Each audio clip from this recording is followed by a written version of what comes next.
सदाशिवनगर मध्ये सागर हॉटेलवर एवढी गर्दी.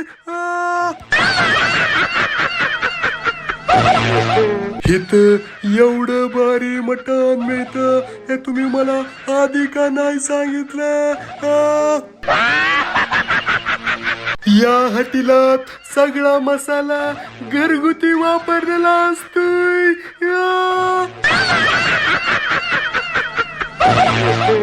या हॉटेलावर जे कुणी जेवायला जाणार नाही त्याला ही कवट्या महाकाची माणसं गोळी घालणार. या डिचक्या डिचक्या.